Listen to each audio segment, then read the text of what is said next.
Donald Trump has reignited global trade tensions by threatening to impose a 50% tariff on imports from the European Union. The U.S. president accuses EU member states of using unfair trade practices.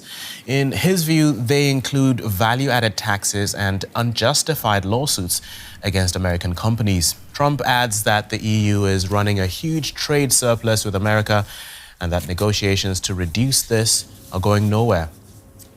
US and European stocks have tumbled in response to his remarks.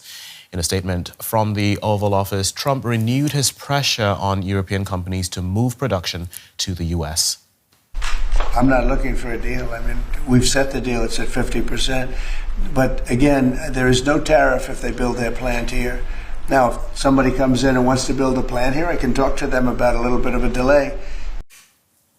For more, we're now joined by Abigail Hall. She's an associate professor in economics at the University of Tampa. Good to have you with us.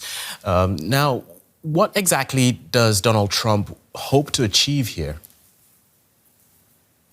So at this point, all I can really say is, here we go again. It's very clear that the president is interested in attempting to move production back to the United States or move production to the United States if it were not here previously. It's obvious that whatever is being offered or how these negotiations are going so far between the United States and the European Union are not acceptable or not pleasing to the president. The president has made clear that he has issue with various European trading practices, but clearly does not like the quote unquote imbalance that he sees in terms of trade between the United States and the EU. And this hasn't gone down well in Europe, but if this becomes a full trade war, which side has more to lose? Honestly, the answer to that question is no one wins in a trade war. And the biggest losers are going to be European companies, US-based companies, US consumers, as well as EU consumers.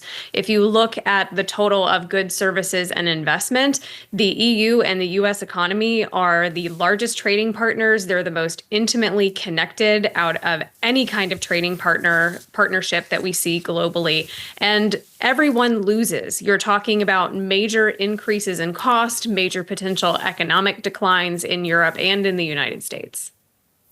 Now, we've heard a lot from Donald Trump complaining about America's trade deficits, in this case with Europe, that the US buys more from them than they buy from America. Is this a problem that actually needs fixing?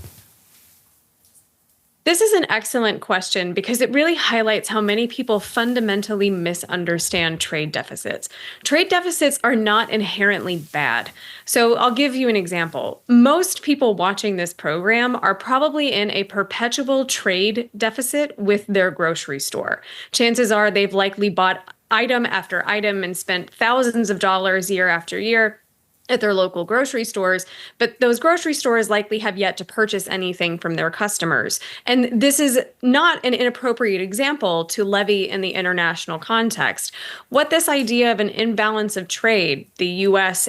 importing more goods than it exports, fundamentally misses, is that when European companies ship goods to the U.S. and when the U.S. ships goods to Europe, it's not just the goods that are being exchanged. There's also investment. And so these bilateral trade balances that may appear uneven is not really something that we need to be worried about balancing.